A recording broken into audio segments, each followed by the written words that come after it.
Welcome to Manager Tools. Overcoming Trinity Pushback, Chapter 2, No Time for One-on-Ones, Part 1. Here we go. Folks, if you wanted to come to our Effective Manager Conference for quite a while, but either we don't come to your location or you simply can't afford it because your company won't pay, we understand, and that's why we've created our Video Effective Manager Conference series of videos. You will be able to see the entire conference on video, including the practice, broken down into small 10 to 15 minute segments. Each segment has a quiz, and there's a transcript to go with it, through which you can search for those topics you wish to go back on. Come to the website, check it out, get a license for our Video Effective Manager Conference. Okay, this happens all the time. Mark, you've heard it. I've heard it. We've had many listeners tell us about it. You want to do one-on-ones with your directs, you announce it, and your directs tell you they don't have time. Yeah. They're wrong. But yeah, exactly. Yeah. That's what they say. Yeah, and everybody's so busy, and we're going to talk about busyness in this cast and the whole defensiveness of busyness. Everybody's busy, and so it almost doesn't matter what new idea you're going to say. One-on-ones are particularly ripe for the issue of, I don't have time, because it's a scheduled time on their calendar as opposed to simply an additional task. But yeah, they say they don't have time, and you're right, they're wrong. And we'll go through the reasons, and this cast is about telling you what to say to help your directs get over the hump. Simple as that. Yeah, and this is, I guess, one-on-ones and rolling out one-on-ones. That's no different than a lot of managerial changes we make.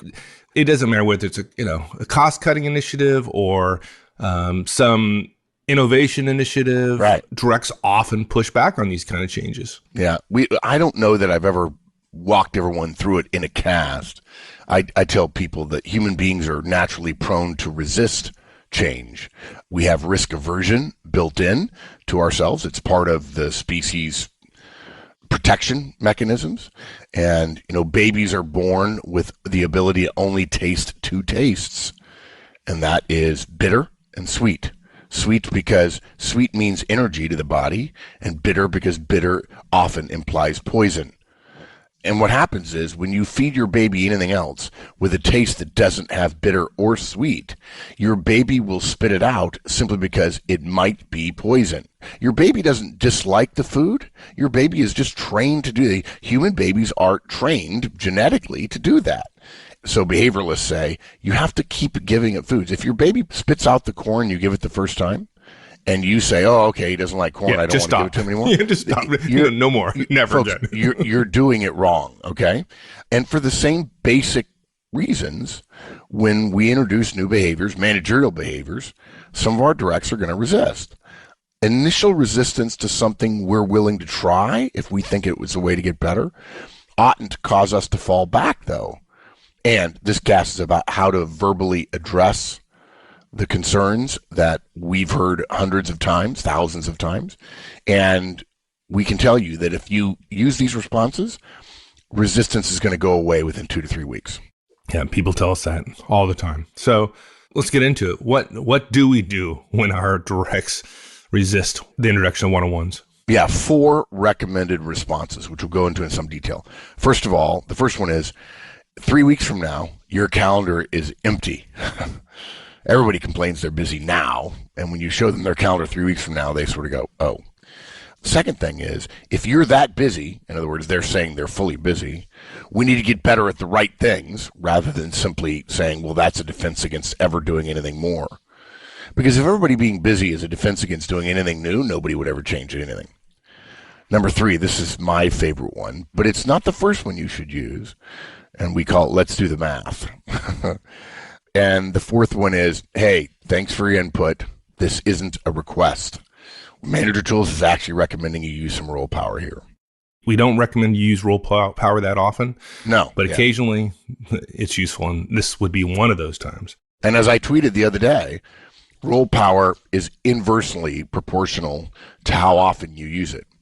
The less you use role power, the more you have of it. The person who has no relationships and no expertise, who has to use role power to get things done, begins to feel like he or she has very little power, which is true over time. Okay, so our calendars are virtually empty 3 weeks from now. So why is that important when we get pushback from our directs about not having enough time. Yeah. Okay, so let's be clear about pushback in general. We touched on this a minute ago. Guys, you can never be surprised by it, okay? Just because you think what you're going to try is a good idea doesn't mean your directs will go along with it. Think about it from your perspective of you and your boss, okay? Your boss brings up, hey, we're going to do something different. For many of us, even the high D's and high I's who are comfortable with change, your first thought is, whoa, okay, what does this mean? I'm listening very carefully now. You know, people aren't going to go along with things. When you change how you manage FUD, which is fear, uncertainty, and doubt, about the change are always going to be part of the response. Don't assume that the resistance you get is resistance of you or of the idea. And this is important. In the same way that we tell managers, hey, look, if you don't know what you're doing and you look around you and the other managers seem to be going about their work and deciding what to do and so on, and you think that they know what they're doing and you're the only one, no, you're wrong. Everybody else doesn't know what they're doing either. No offense. I'm not suggesting everybody's horrible at their jobs.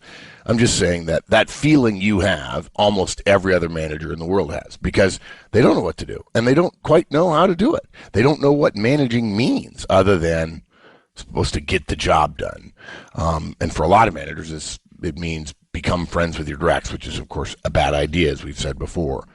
And too many managers introduce one or two new things and stop because they perceive the initial resistance is either directed at them or directed at the idea, but it's not. It's just ingrained in people.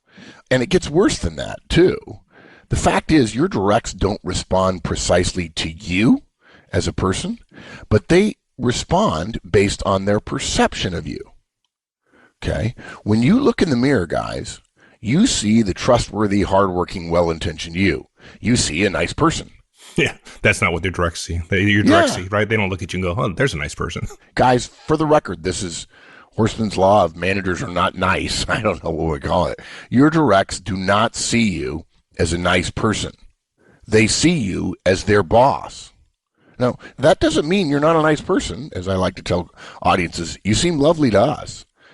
It just means that your directs don't see you that way, the way you see you.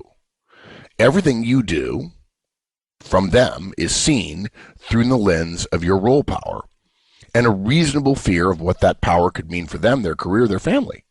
The fact that you, quote, would never do anything, any of the things that they fear you might do is irrelevant. What matters to them is you can. And they'd be foolish not consider that power and its potential effect on them and their relationship with you. Right. And you match that with our general human tendency to resist change. You pair that with their fear of you. That they're going to have a negative, at least initially, a negative reaction of changes you introduce. And I think we have to be, as managers, we need to get clear about that there's going to be 10 or 15 or 20, and if you're young, maybe even 25% standard resistance.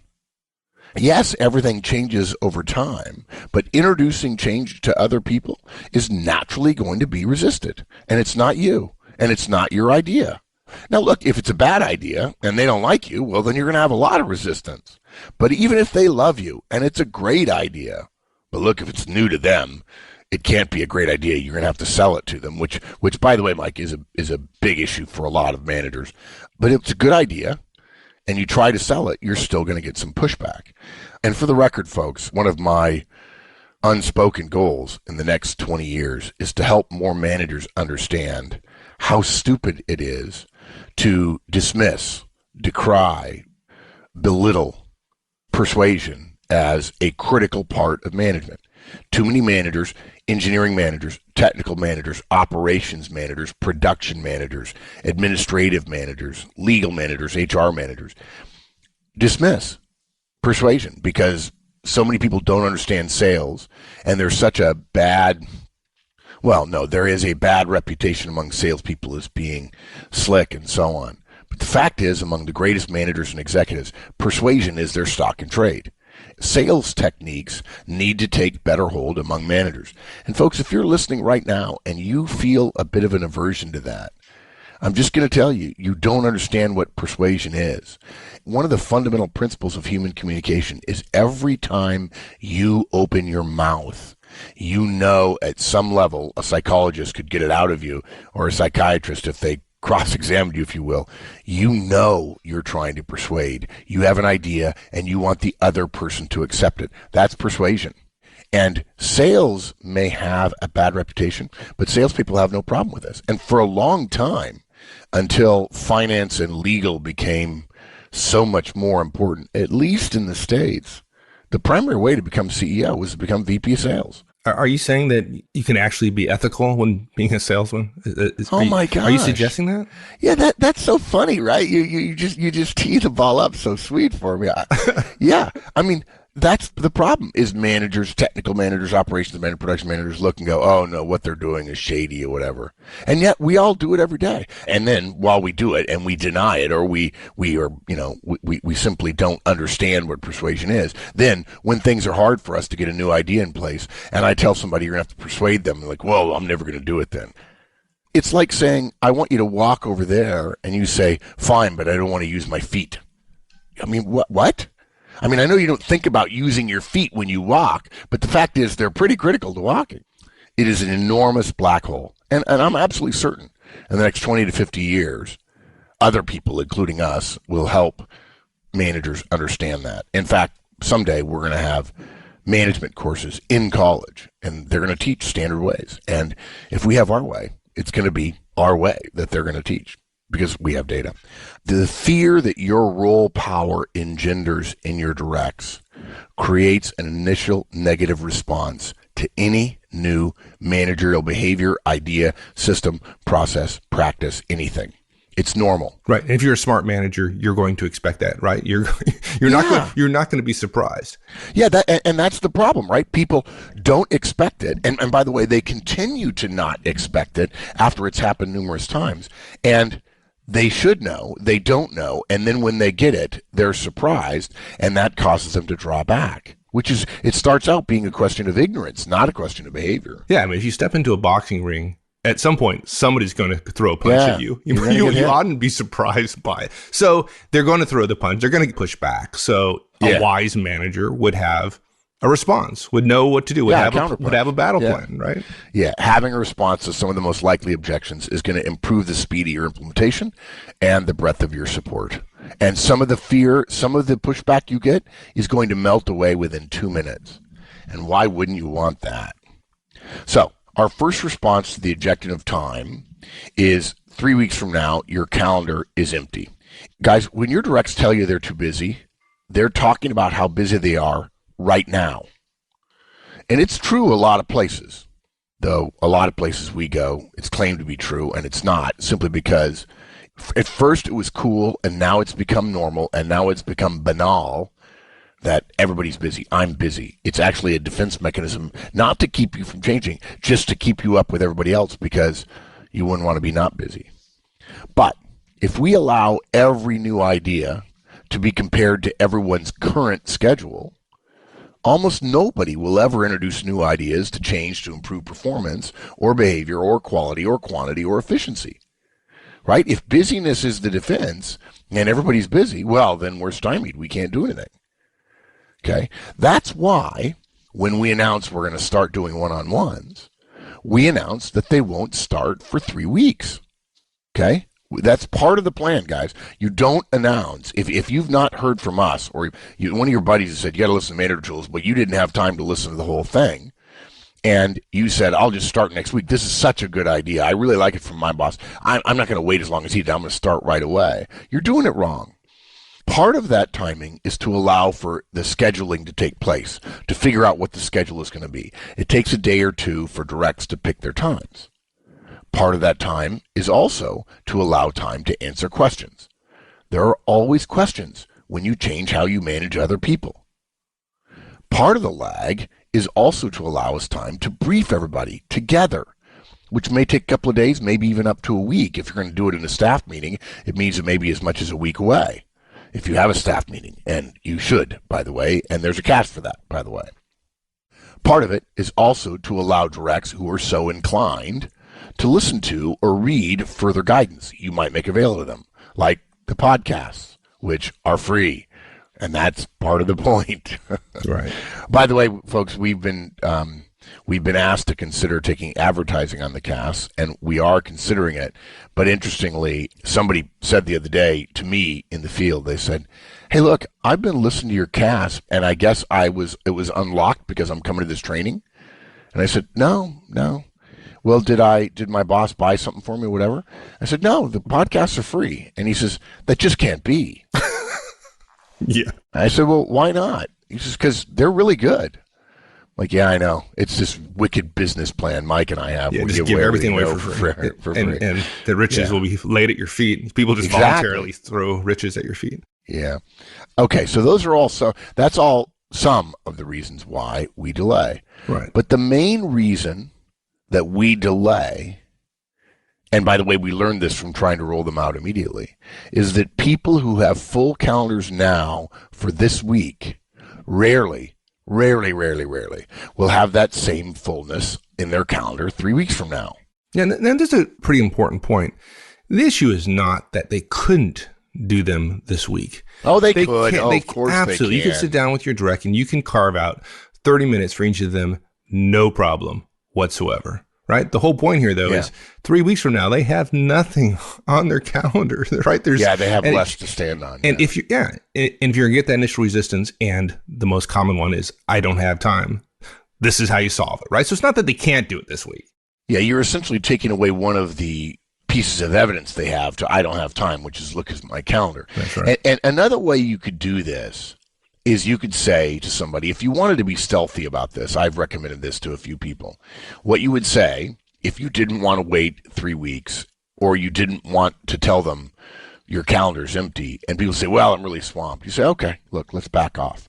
And then the next day, sometime in the morning, you would say to one of your directs, hey, by the way, when you get a minute this afternoon, stop by my desk. I just want to chat with you about some stuff. And they say, what is it? So don't worry about it right now. I need to put some stuff together. We'll chat when you come by my desk. And the director says, okay. And at 2 or 3 o'clock, he comes by, and you start, and you say, hey, look, I've got some things to brief you on, blah, blah, blah, blah, blah, blah. And pretty quickly, 20, 25 minutes will come by. And because it wasn't scheduled, and because they didn't know how long it was, and because they wonder what you want to talk to them about, they're motivated to come in. And all this really proves is they manage their calendar poorly, and that they can stop by whenever they want. And also, it partially proves that they like having control of their calendar, which is to say, don't put anything on my calendar, I'll do it when I want to do it. But then that belies the whole idea of role power and the fact that a manager's calendar is typically, if not almost always, much more busy than the direct's calendar. The direct's calendar, of course, is different than the manager's because the manager tends to have more meetings and so on. But clearly, they have time if they can stop by, and they didn't have a scheduled time, and suddenly they've been sitting in your office for 20 or 30 minutes, which is basically them bowing to role power as well. Guys, look at your own calendar for validation. Your calendar tends to fill up in a rolling 3 to 5 day wave of requests and acceptances. If you're a busy person, today is almost always as full as you can get it. Tomorrow is probably also full. But 5 days from now, and let's assume the 5 days, if you're listening on Monday when this cast first comes out, that it's a week from today. So it's 5 business days, which is, say, next Monday. 5 days from now, we'd wager your calendar is somewhat less filled. Maybe 50%, and for some of you, even well less than that. And 3 weeks from now, there is virtually nothing on your calendar, but perhaps 2 to 3 standing weekly meetings that you have. They probably represent less than 10% of your total available time that week. So when your direct objects on the basis of being too busy, tell them, hey, look, I know that, I respect that, and that's why I'm scheduling them now for 3 weeks from now, when I know that you have nothing already scheduled.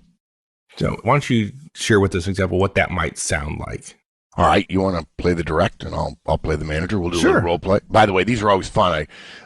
With Danny and I, probably when we're talking, and Sarah as well, when we talk about what happened during the day, we enjoy sharing role plays where a conference attendee says, "Hey, what about this?" And you say, "Well, okay, well, let's role play that," and they act like it's magic that you can have a live conversational exchange, and they fail to realize we've been doing this for years and years and years, and we've had that conversational exchange 5,000 times. That's the beauty of manager tools. And I don't think a lot of managers get that. And this is one of the things that excited me when you first consulted for me, 20 years ago? 20 years ago. 20 years ago. Oh my God. Yeah. Killing me. Right. Which is the roles, the days of a manager across different organizations, different types of companies, different verticals, different industries.